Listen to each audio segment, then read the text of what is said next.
atong himuan og part 2 ang ato ang muhon, no?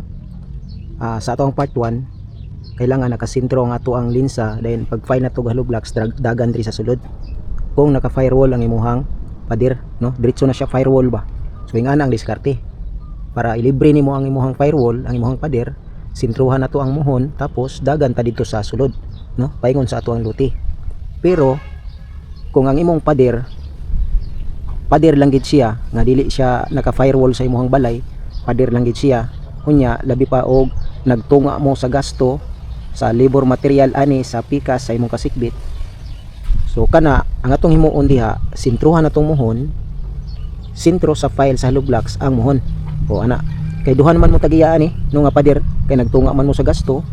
tunga mo sa labor o sa materialis, so kamong duha nga kasikbit,